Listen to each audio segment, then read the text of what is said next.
This podcast is sponsored by nobody. Hey dudes, this is Cindy Hines, Candace and David Cronenberg's The Brood, and you're listening to Tommy Throwback Kovac on Splat from the Past, a show about horror, stinky smells, and sex jokes. I love it. Hey dudes, welcome to Splat from the Past, the only 80s themed horror and sci-fi show where things can get totally radical.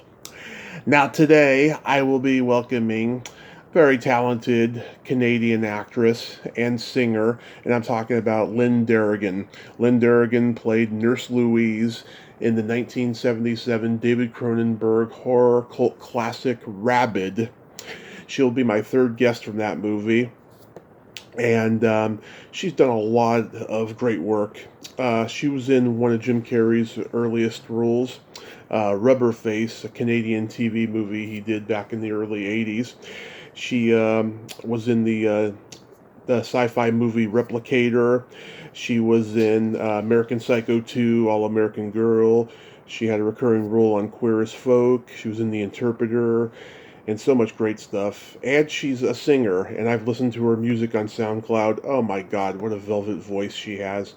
If you haven't heard her music, go check it out. We're going to have a great conversation today because we've been trying to set this up since probably halfway through the year began. And I can't wait. This is going to be an awesome, awesome chat. So yeah, here is my interview with Lynne Deragon.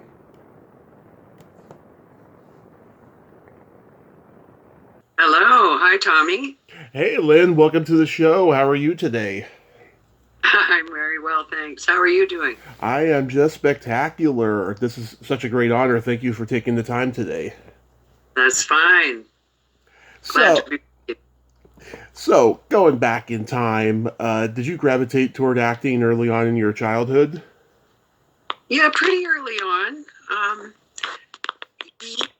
I always on stage either dancing or singing or eventually acting, in school days. And then later on I found out about little groups that were amateur groups and joined them, and then eventually auditioned for the National Theatre School in Montreal. Mm-hmm. And studied there. Yeah. Yeah, so you grew up doing school plays and community theater and all of that, too? That kind of stuff, too, yeah. Yeah, and I took ballet for many, many years, and so there was a lot of performing involved in and outside of school. Yeah, what age did you start singing? Oh, gosh, I think I came out singing. Yeah, no, I was singing from a very young age, and part of the weirdness in interviewing me is that there's no one career. Yeah. Because there's the acting part, and then there's the singing part, and then there's the writing part, and because I write songs, and I've had songs published and recorded and by other people. And right. And I used to sing in the studios, singing jingles and backups for people, that kind of stuff. So the people that knew me as a singer didn't know the acting side. Right. Am I too loud? No, you're just perfect. You're breaking up a little bit, but you're just perfect. Yeah, so I'm just getting a little bit of a delay. Are you? A little bit. If I sit back a little further, will that help? Maybe. Try it. Nope. All right, yeah. Yeah, so, the people that were in the acting community didn't really know about the singing end of things, and now I've been doing artwork, and that was another thing that's kind of was a constant in my life, and since the pandemic, I've been really doing that more than anything else. And painting and, I used to paint just for fun. Yeah. And for other people, and presents for other people or cards for people, whatever. But when the pandemic happened, I all of a sudden had a lot of time to actually really work on it, So that's been fun to rediscover that later in life. Yeah. Do you know Marilyn Lightstone? Do I what? Do you know Marilyn Lightstone? Yes, I do. I don't know her well, but I worked with her years and years ago in radio. I certainly know who she is. Yeah. Yeah, I talked to her recently. She does a lot of things too. Oh gosh, yeah. Yeah, she's always constantly doing something. Yeah. What part of go ahead. How many people from Canada have you interviewed so far? I have lost count. It's many. Oh. Yeah. Okay. I couldn't tell you a number. It's just a lot. Well, from what you wrote me yesterday, you've certainly done a lot of interviews. My gosh. Oh yeah. Yeah. A lot of interviews. I've been so blessed since day one. What part of Canada are you from? I'm from Montreal originally. Okay. And then we moved to Ontario. My dad was transferred to Toronto, and when I was about 15, so I finished high school here, and then went back to Montreal when I was at theater school, and was there for 10 years, and then moved back to Toronto in 1997. And I've been in Ontario ever since. I'm not in Toronto right now. I'm about 2 hours outside of Toronto in a small town, country town. Mm-hmm. But a country town that's really big on the arts, and quite an extraordinary community out here. Nice. So yeah. So after high school, you attended the National Theatre School of Canada? Yeah, I did, yeah. And that was because I know that you've interviewed Elva May. Yeah. And Lynn Griffin. Mm-hmm. And Elva went to theater school, but she was after me. So I didn't know her from there. Mm-hmm. Yeah. Yeah. Any other classmates that I would probably know?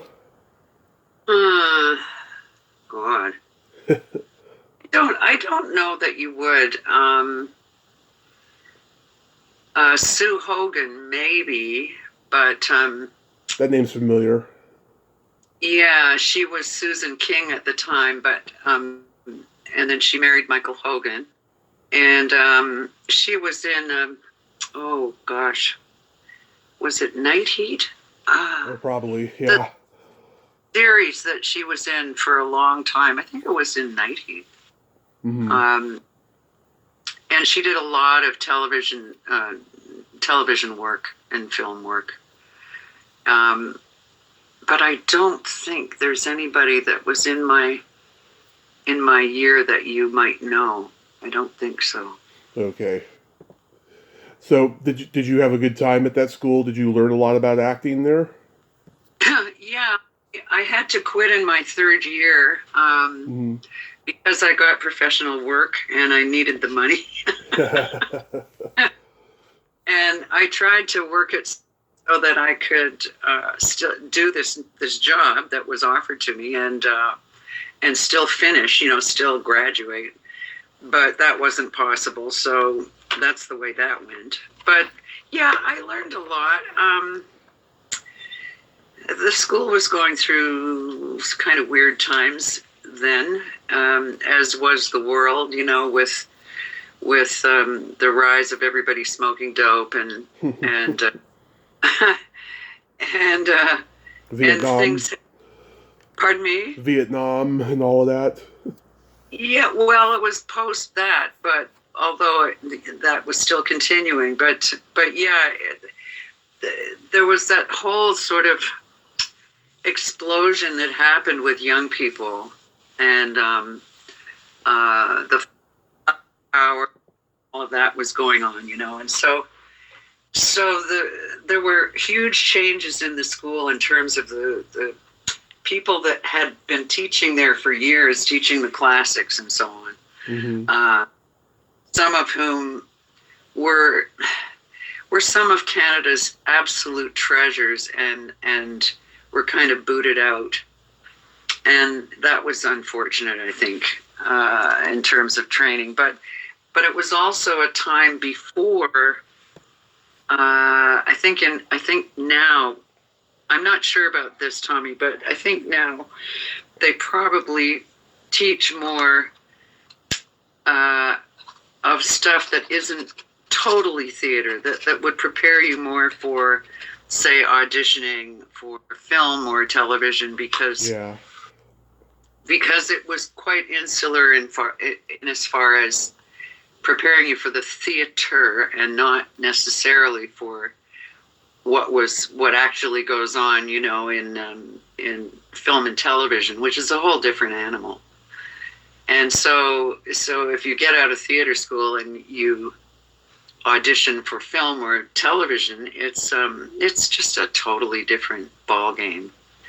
Yeah. And working way is so totally different than having so many weeks of rehearsal to work up a character, and now you have to arrive on set and do it. So a lot of, I think, what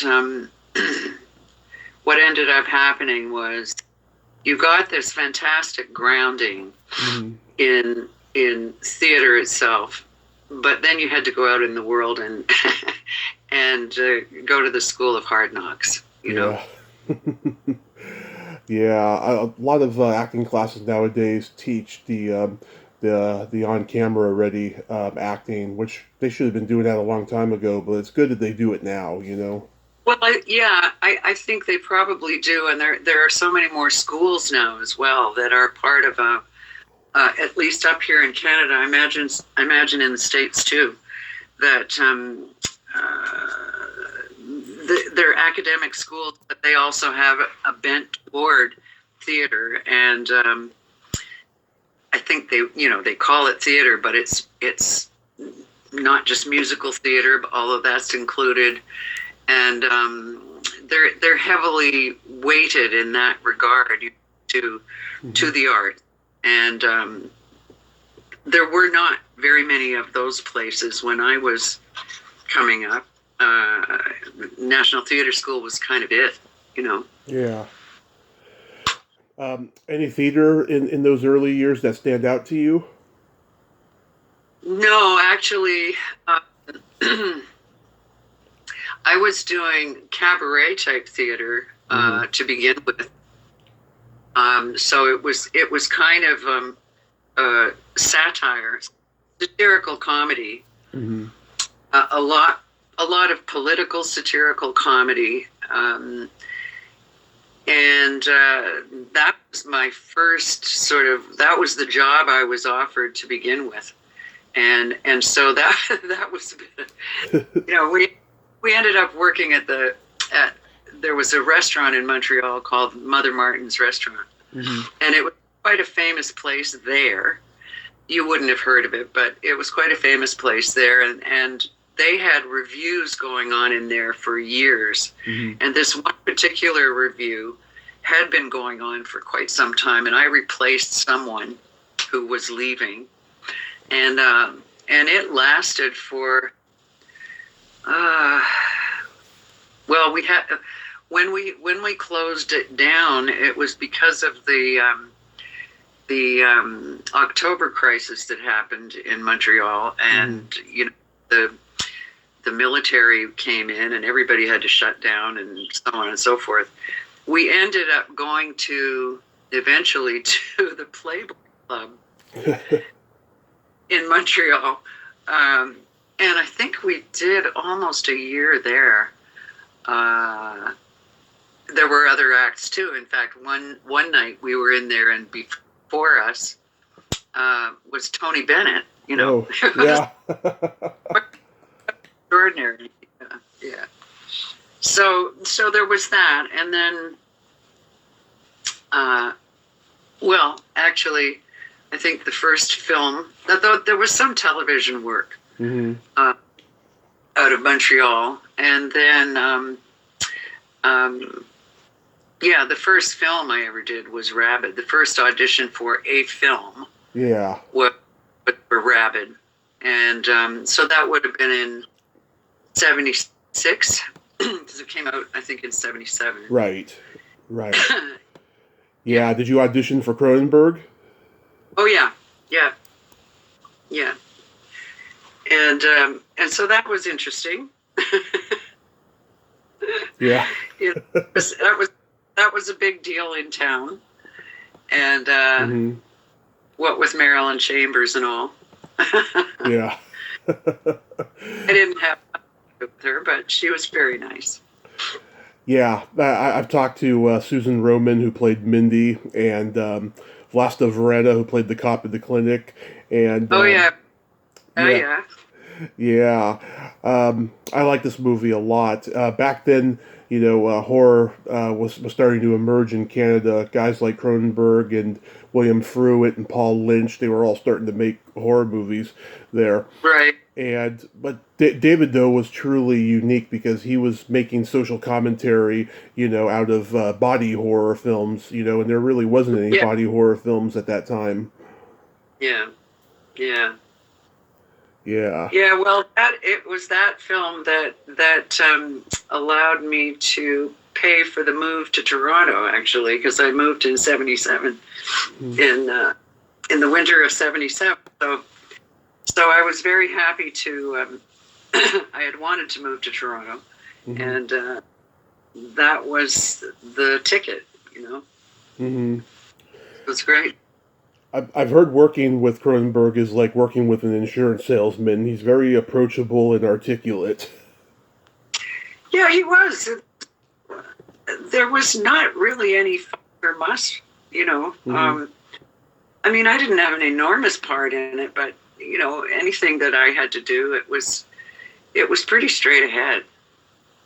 And I enjoyed him. Yeah. At the time, did you know that Marilyn Chambers was coming from porn? I did, yeah. Yeah. Yeah. Yeah, I reached out to her daughter recently to do a tribute. I haven't heard back from her yet. But one of my favorite stories I've ever heard was Marilyn Chambers when she was just starting out before porn came into her life. She was in a Barbra Streisand movie called The Owl and the Pussycat, and she had a scene. She had a scene where she was in bed with Robert Klein, and years later, Bob Costas is interviewing Robert Klein, and he mentioned that he spent the night with her, or as he liked to call it, helping her with her homework. And years later, he was talking to Buck Henry, and he said, I spent the night with Marilyn after we worked together on that day. And Buck Henry said, "Oh, we all did." Oh, Lord. Oh, Lord. Yeah. You mentioned The Owl and the Pussycat because I did that show. Really? I did that theater show, yeah. Oh, nice. Yeah. Did you play Streisand's Rule? Yep. Nice. Yep. Nice. What a coincidence. A cross parallel, I know. It's really funny. But do you get recognized, though, from that movie? Oh, gosh, no. Oh. Oh, no. No, this is Canada. I know. You don't... No. The only time... There were only 2 times I got recognized. And one was in Montreal. We were on a shoot in Old Montreal, and somebody out of the crowd, we were in Old Montreal, we were outside, and it was kind of a period piece. And this person came up to me I'd never met before, a French woman, and she said to me, she thought I was somebody else. Like she said, "Oh, you're so and so and so and so." And I said, "No, I'm not." And she kept insisting that I was this French actress. And I kept telling her I wasn't. And then she put a book in front of me and asked me to sign it. And I said, but I'm not, and she kept insisting. So I signed the name of this French star, Yeah. this, keep her happy. I don't know. It was really bizarre. And the only other time was when I was in New York in 2004 and doing The Interpreter, the movie The Interpreter. Right. And I had been, I had a recurring role in Queer as Folk? Queer as Folk, yeah. Yeah. And the Mother You Love to Hate. And so one of the guys that was in the show had a comedy thing at Caroline's on Broadway. So I saw that he was doing this stand-up thing, and I thought, I'm not working. I'm going to go. So I ordered my ticket, and I arrived at the venue, completely overdressed because I had no idea. And and anyway, I get in, and somebody takes me to a table, and I sit down at this table for 4 all by myself. And all of a sudden, there are all these people who, it never occurred to me that, of course, they were all Queer as Folk fans because they were coming to see him. But they recognized me. So all of a sudden, there were all these people coming over and saying hello. And I ended up sitting with this woman and her daughter. I asked them to join me because we were talking for so long. And I said, well, you may as well sit down. And this was all before the show started, obviously. And she had been up in Toronto on set with Queer as Folk. She was doing her thesis at the time. She was she going for psychiatry or psychology, something like that. And she was doing her thesis. And she was using Queer as Folk as part of her thesis. So she had been up in Toronto, hanging out with everybody, and she was a really lovely woman, and so we had a great night, But so then after the show was over, and it was great fun, and all of a sudden, there was come over and get pictures with him, So I was like, what? I have to go to New York for this. Anyway, that was the only 2 times.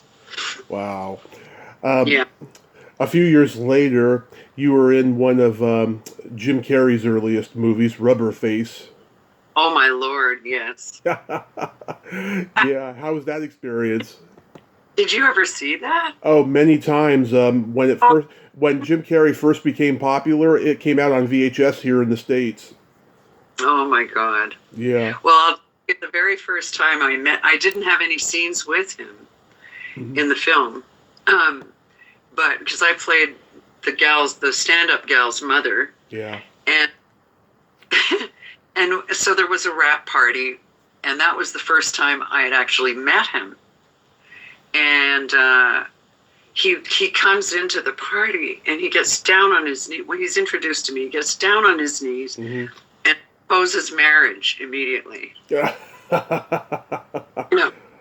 So he was always on. Yeah. Yeah.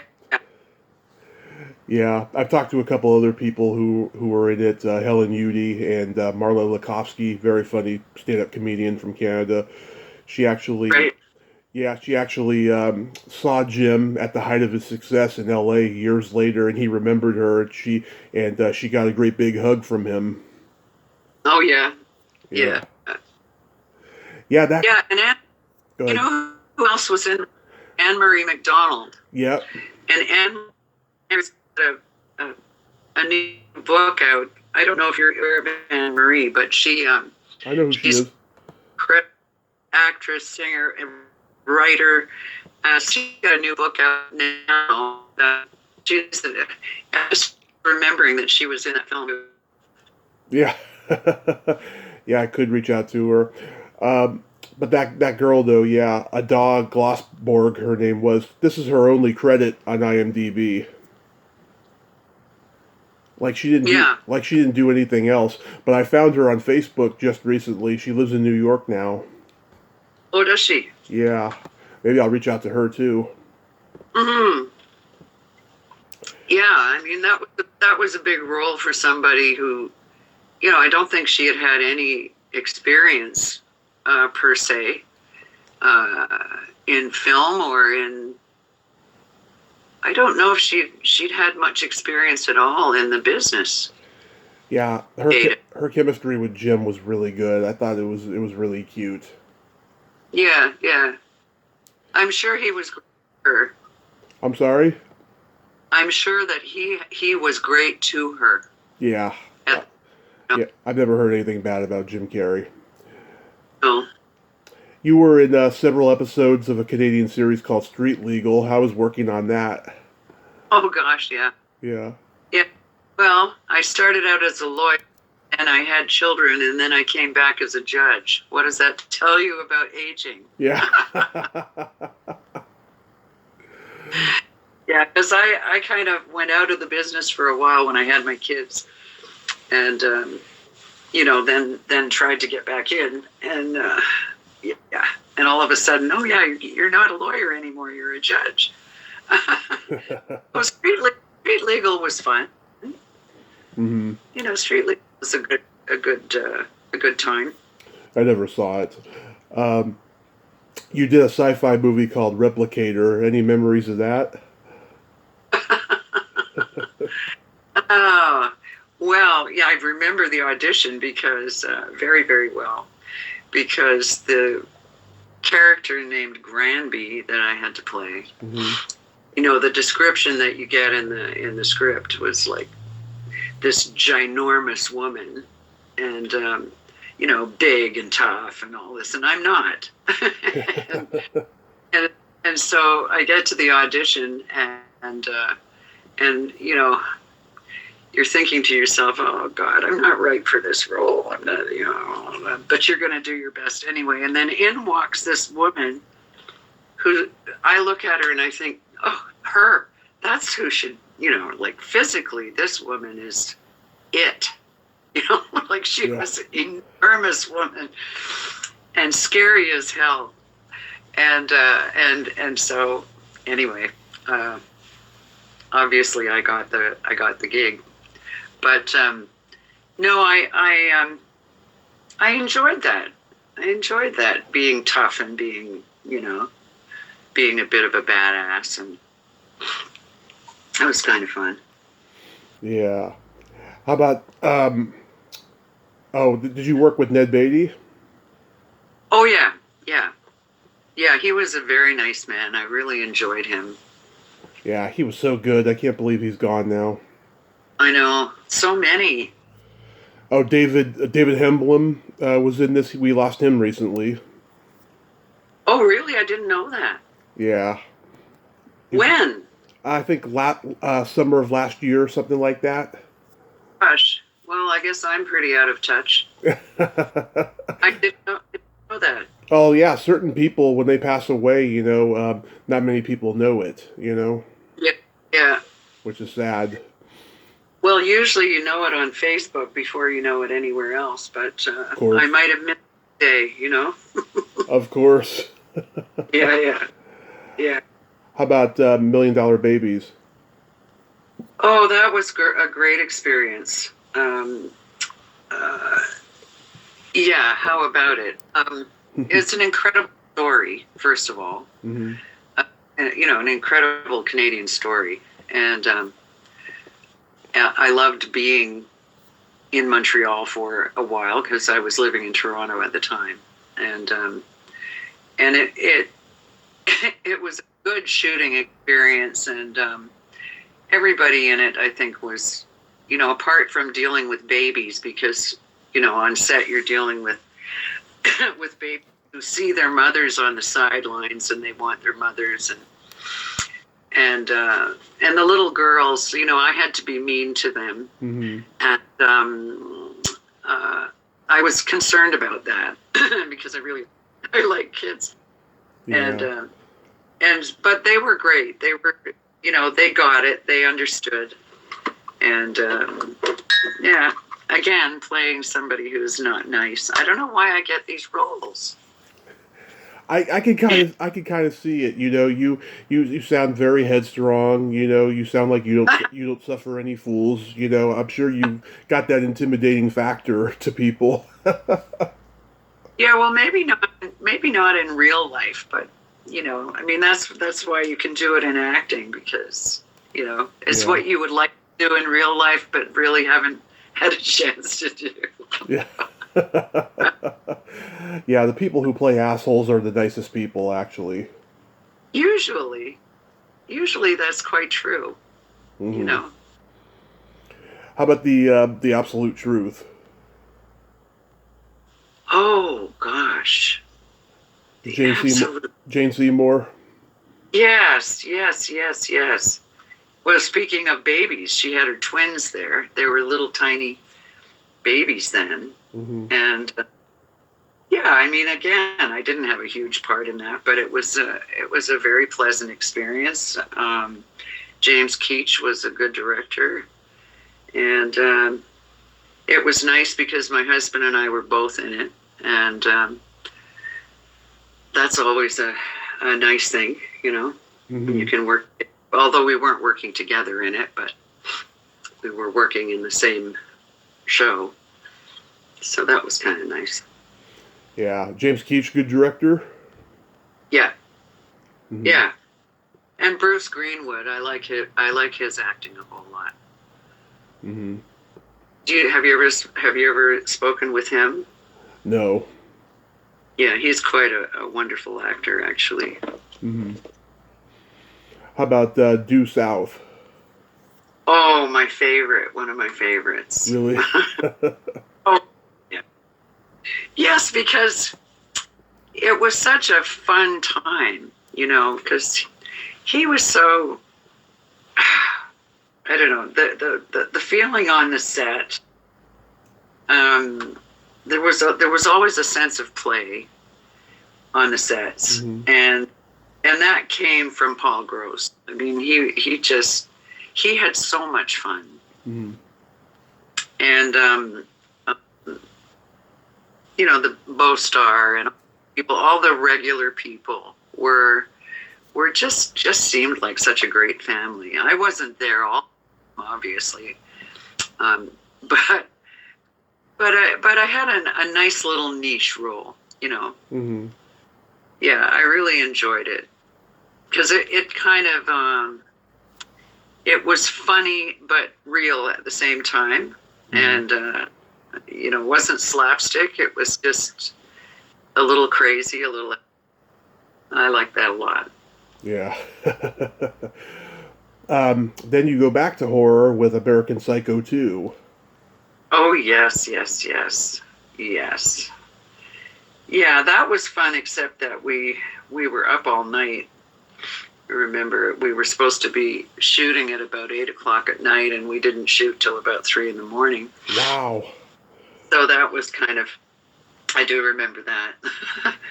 But no, it was, again, a nice little small part, And remember the director's name is Morgan Freeman, but of course not Morgan Freeman. Yeah.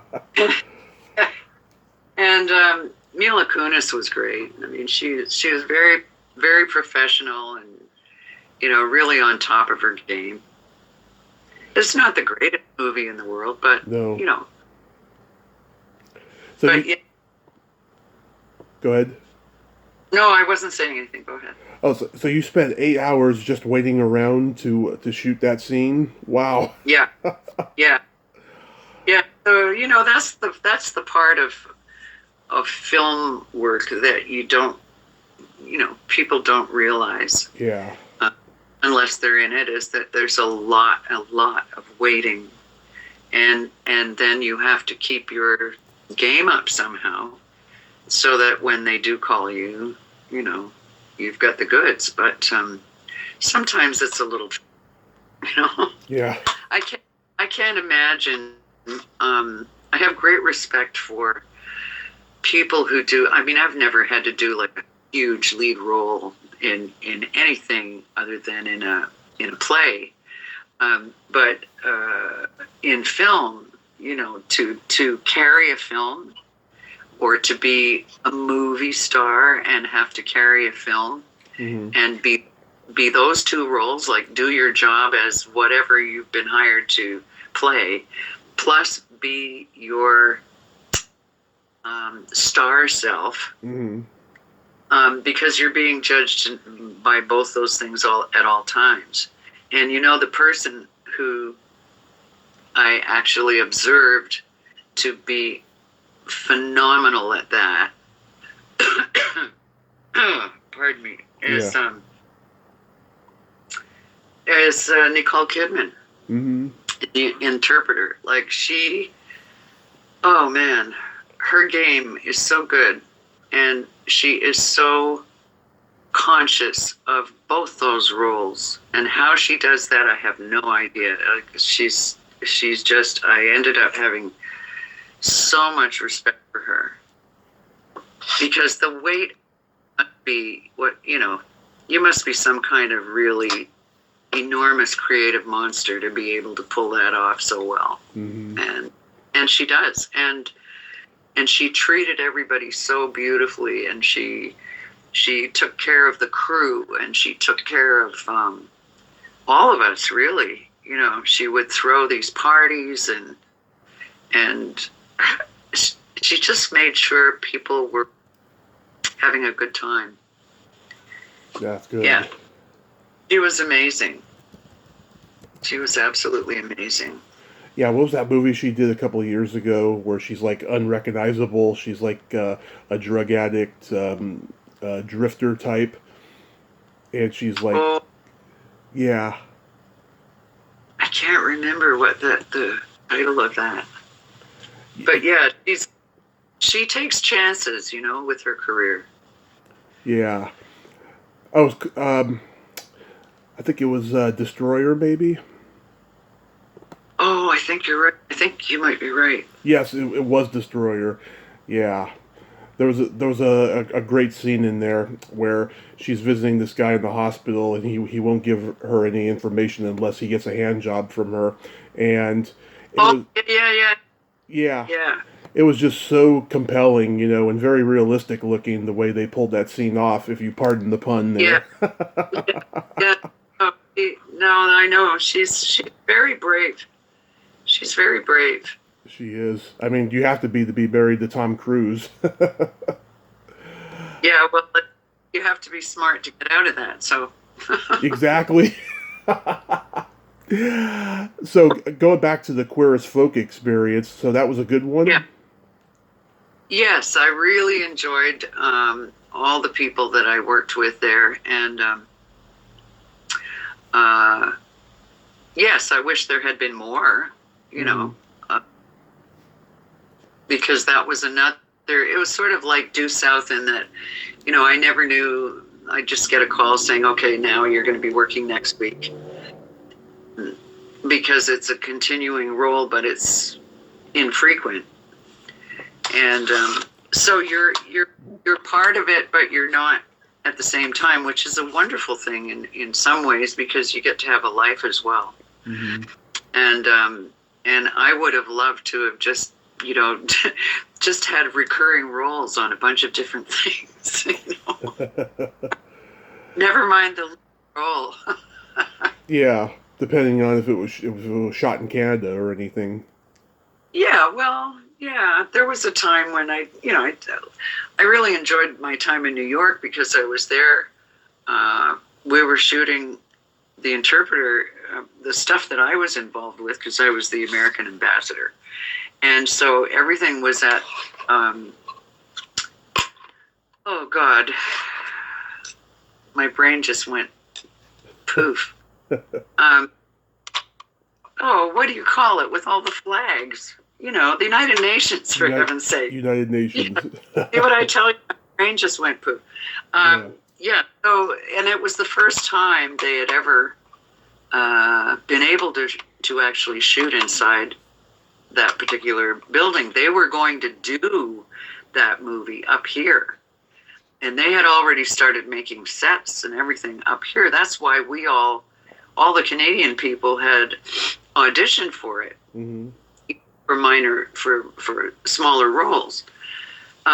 Because it was going to be shot up here. And then they got their permission to actually use the UN. And so everything was taken to the States, and so we all thought, well, that's the end of that. We're not going to see anything about that. And there were two of us from Canada who actually got taken down there, me and Eric Keenlyside. I don't know if you know him. No. He's an actor out of Vancouver, and he's a very interesting guy too. And so we were the only two Canadians in the whole thing. But anyway, when I was down there, they put me up at a really nice hotel where I could cook. You know, I had a kitchen and all that kind of stuff. There was a gym. It was really, really nice. And it wasn't just me. It was a bunch of people, a bunch of actors that were in this hotel. And we didn't work except on the weekends. Mm-hmm. So I had all week to play in New York. Mm-hmm. You know, to go and hear jazz or to go and see a show or whatever, and then work on the weekends. So, and that was for about a month. And so it was an incredible experience, you know, just being there and taking in all that and observing how, well, first of all, Sidney Pollack was just amazing. Mm-hmm. And I'm so sorry that we lost him, because he was quite something. And it wasn't too long after that when he died. And I actually got to see him again. There was a movie called, was it, just one second, Kill Shot, that I did. And that was being shot in Toronto. Mm-hmm. And I just have to look this up because I can't remember now. Mm-hmm. Oh, it was John Madden, the British director, John Madden. Mm-hmm. And he was a lovely man. And I had, a very small part in it.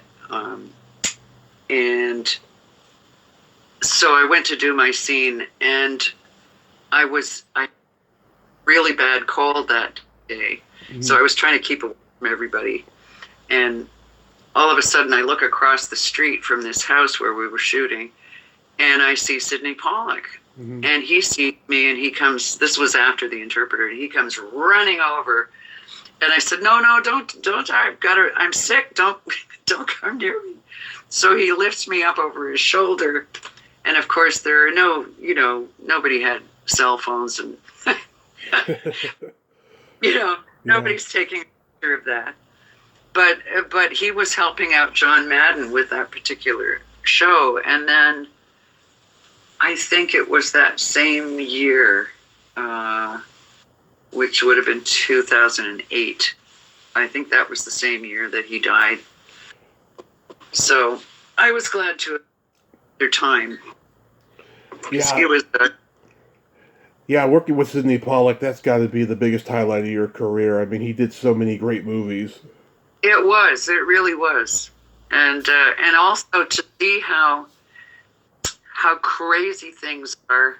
You know, you assume, as a Canadian anyway, or at least I did. I shouldn't speak for all Canadians. Mm-hmm. But as a Canadian actor, I assumed that, okay, I'm going to get to New York and everything's going to go like clockwork, you know, mm-hmm. because they know what they're doing. And no, they don't. It's as crazy as it is anywhere else. It's a film.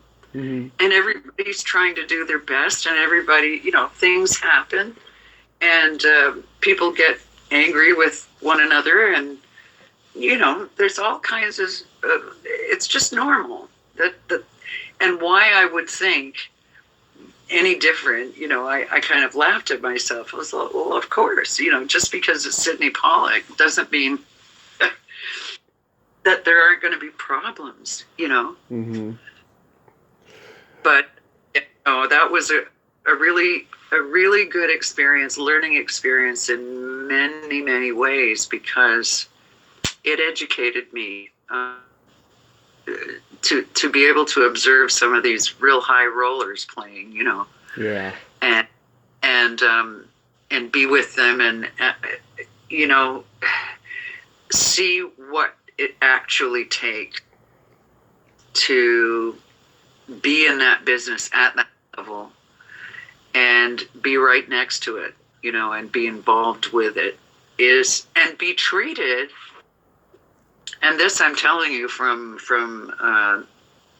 Kidman and from Catherine Keener, who's one of my favorite actresses. I mean, they just treat you like you're a part of it. It's not, Mm-hmm. you're all in it.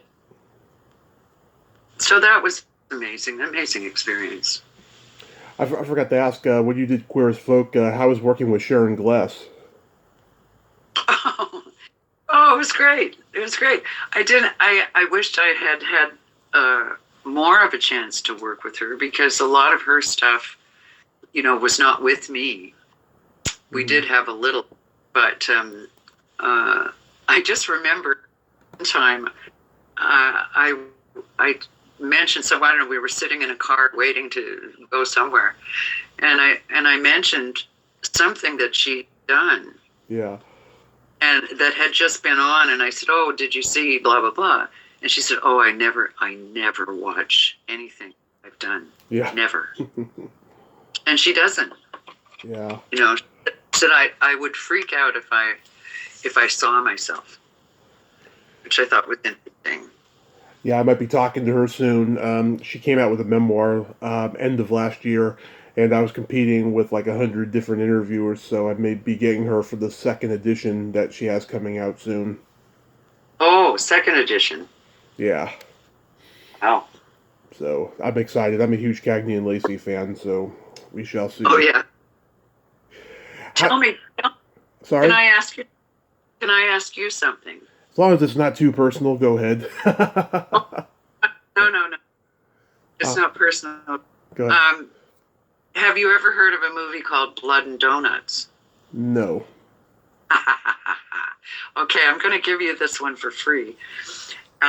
You'll have to Google it. Mm-hmm. Cronenberg is actually in it. Mm-hmm.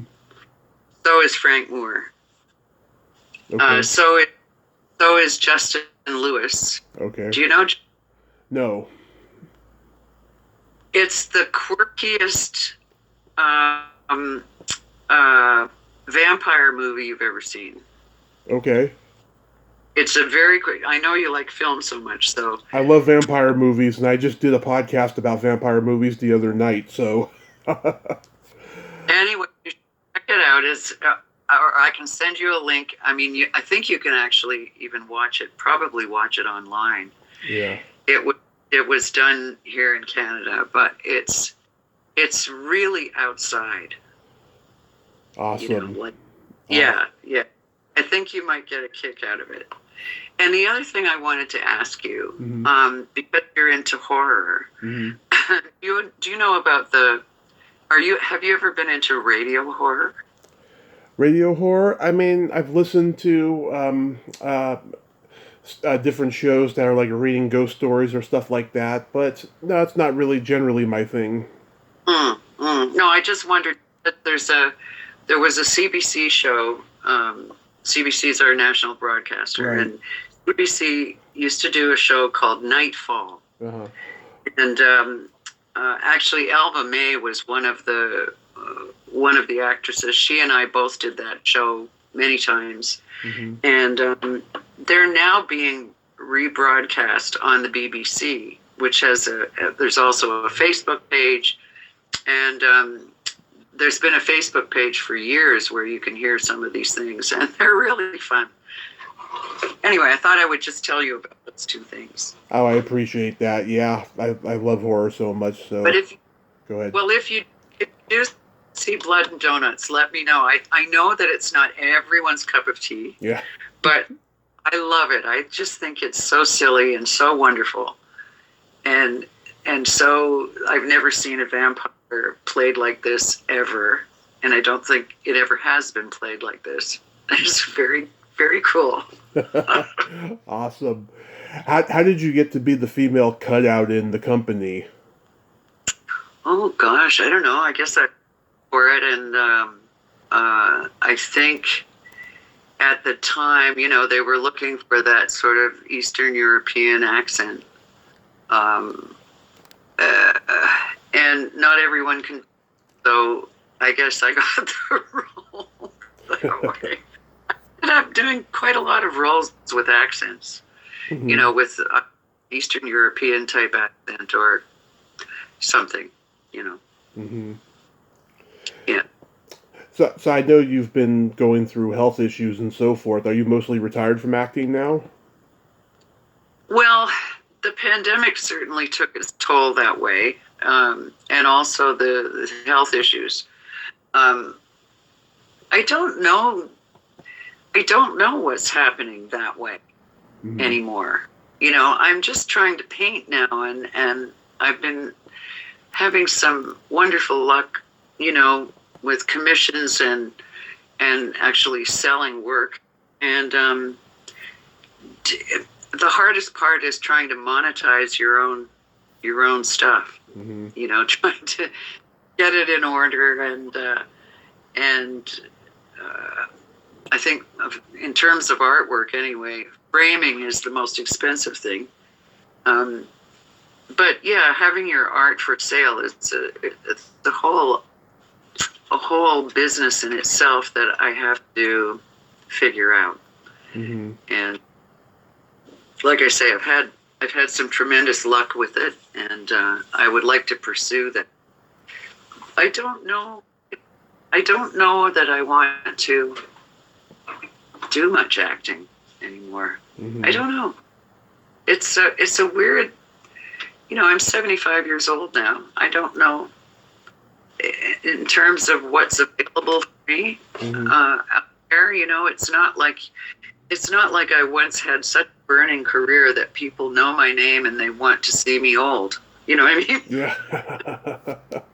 And they still want to see you because, you have that name. But so I don't have that. And that's okay. That's okay. Well, I'll have you know, I went and listened to your music on SoundCloud last night. Oh, my goodness. You have such a velvet voice, Lynn. I mean, I was brought to tears a couple times. Oh, my goodness. Thank you.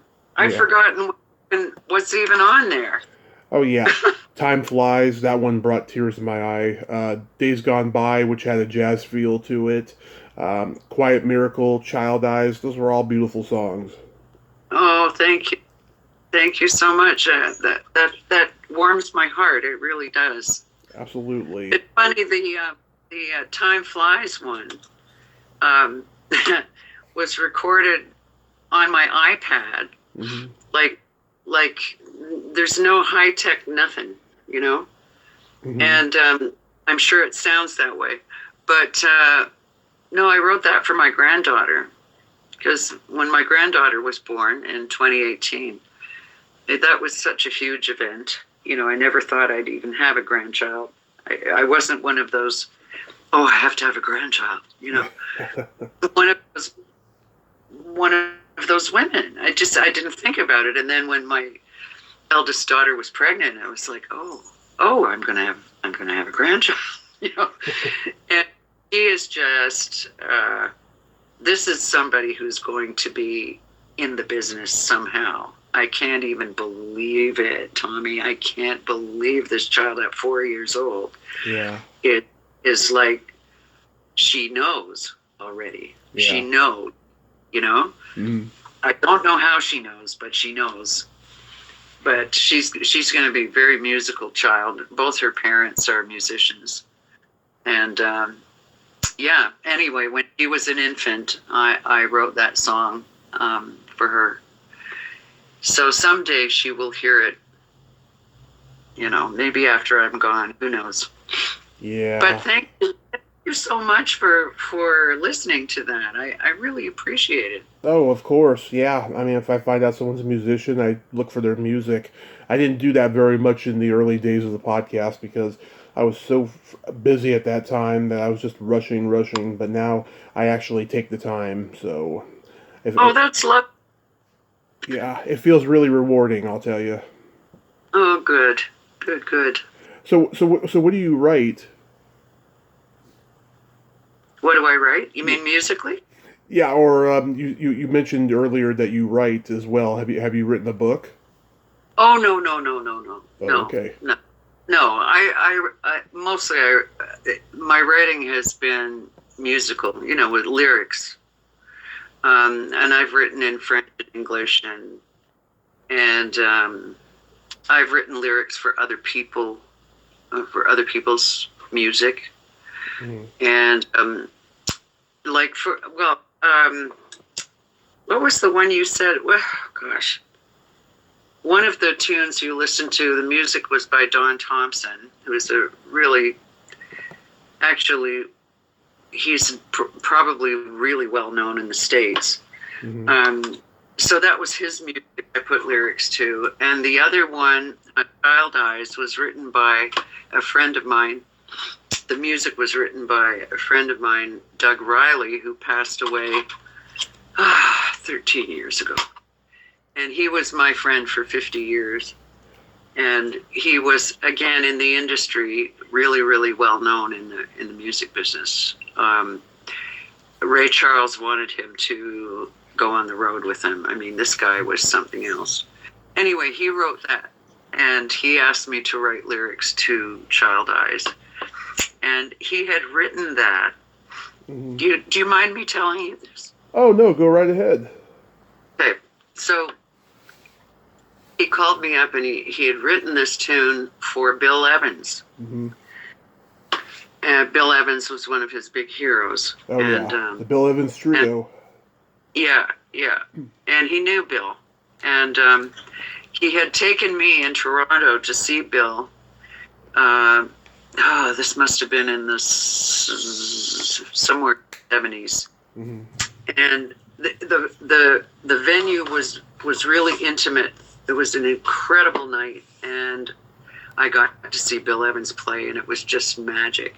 So Doug, years later, after Bill died, he wrote that song in the memory of Bill Evans, and he asked me to do the lyrics. And so the lyrics to that song have a few references in it that jazz people will get, that, to do with Bill Evans. You don't have to know stuff, but it was a very, very, it's very close to my heart, that song, in many ways.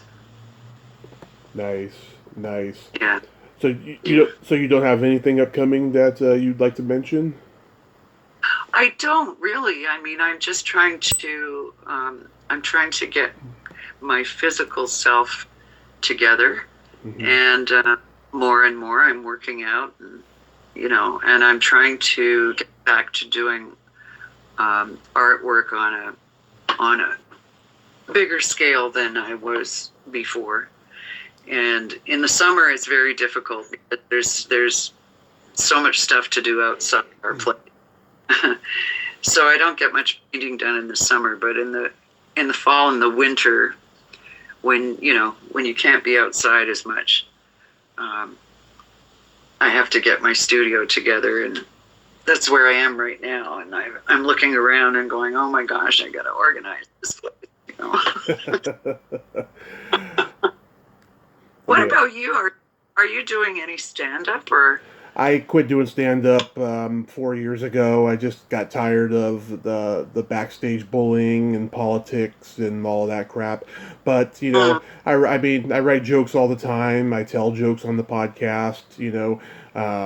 I do stuff like that, But no, I'm kind of done with stand up. Maybe I'll go back to it one day when the world, becomes more fun to be in. Normal? Yeah. Well, I don't like to use the word normal, but maybe normal. Yeah.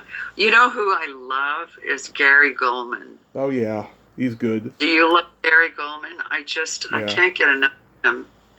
He's such a great clean stand-up. Mm-hmm. He's just. Do you have Instagram? I do. Because he's on Instagram, and I just can't wait for each installment of his Instagram stuff. He's just so good. Oh, if you add me on Facebook, you'll see the body memes I post all the time. Just people laugh at them, think they're hilarious. Okay.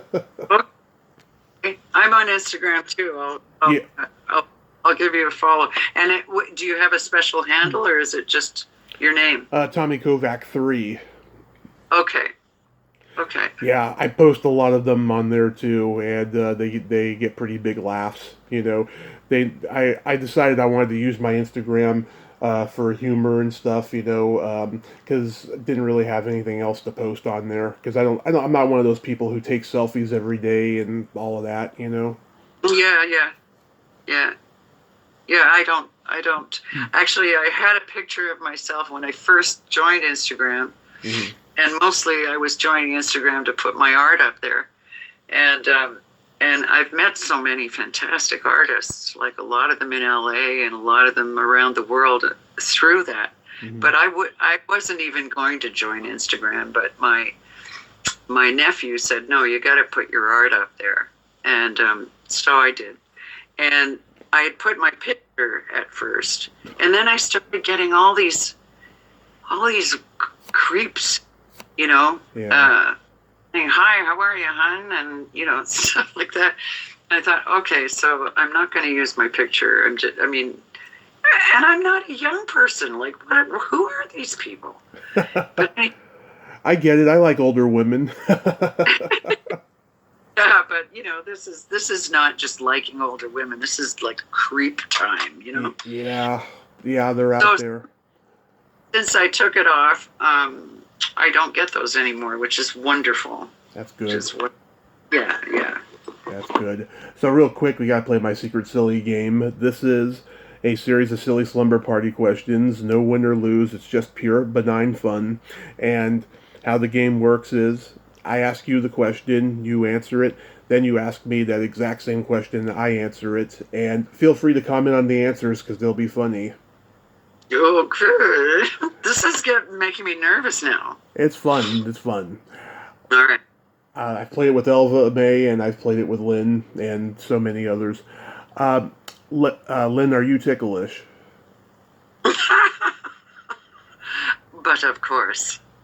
Love it. Tommy, are you ticklish? Oh, yes. If you tickle me with warning, I love it, but if you tickle me without warning, I will hit you in the groin. Oh, that's a low blow. Yeah. Is your belly button an innie or an outie? Innie. Love it. Is your belly button an innie or an outie? It's an innie, and it's my favorite part of the body. Oh, well, that's good. What color are your toenails painted? Clear. Nice. Yeah. No, I don't do that. I would do it for a role. Mm-hmm. Yeah. Do all the painting of things, but I don't. No. I don't have time for that. And I don't go and get a manicure, and I don't do all that stuff, so, Yeah. Yeah. I've been painting my toenails since I was 13. Right now they're not painted, but last time they were purple with sparkles. Oh, well, you and Randy Rainbow. Yeah. He was just showing off his nail polish the other day. Mm-hmm. Like, I'm sure, I forget, the brand is there. I'm sure he's getting free nail polish out of it. Exactly. What would you say is your best personality trait?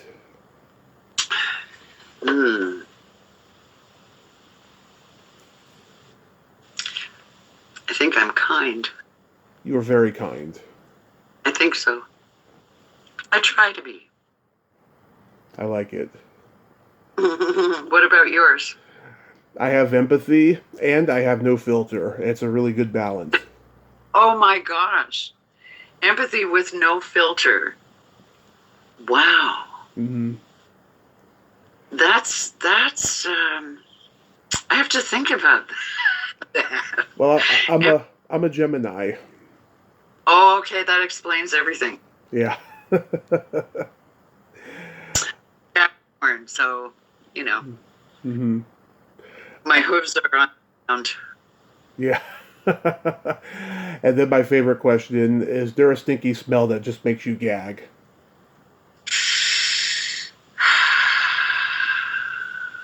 Pig manure.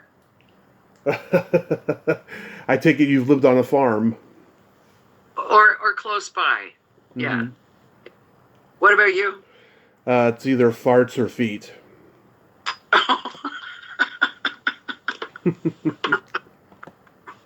The classic. Yeah, well, no, those are very normal, you know. Exactly. Yeah. Exactly. Yeah. And I have a You know joke. what? Go ahead. Well, you know what I don't like? You know what else I don't like? What? The smell of coconut oil. Like not the coconut oil you buy to eat. The coconut oil that's in like for suntan lotion. Okay. Yeah. Yeah, that would make me gag. Yeah. Yeah. That's Now logical. Now you know more about me than anyone. Yeah. I have a joke for you. Okay. What do you call a boy that doesn't masturbate?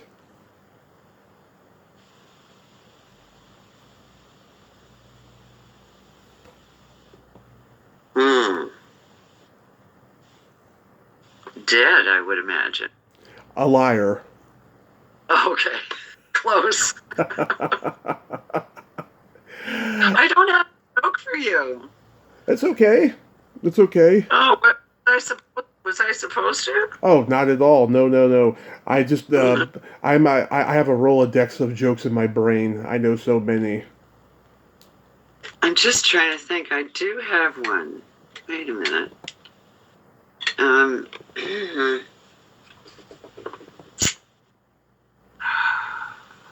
What's the difference between a nun and a girl in the bathtub? What? One has a soul hope. One. Oh God, I love that. Okay. That's something from my youth.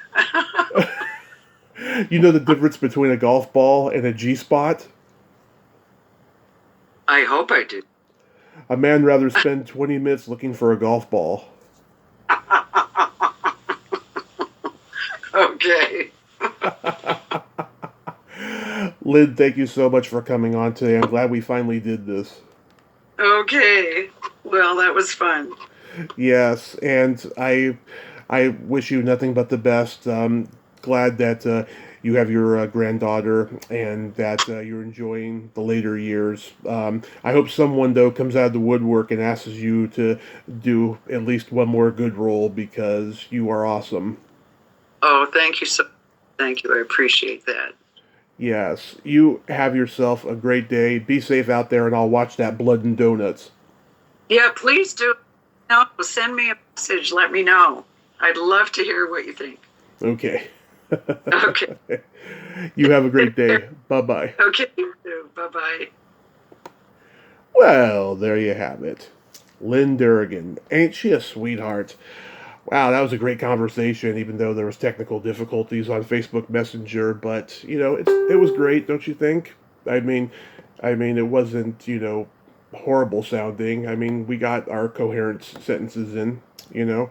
I forgot to mention at the top of the hour, happy birthday, Cindy Hines, whose intro I put at the beginning. Damn it, I should have said it then, but yesterday was her birthday. Happy birthday, Cindy. I adore you so much. You've been an awesome two-time guest.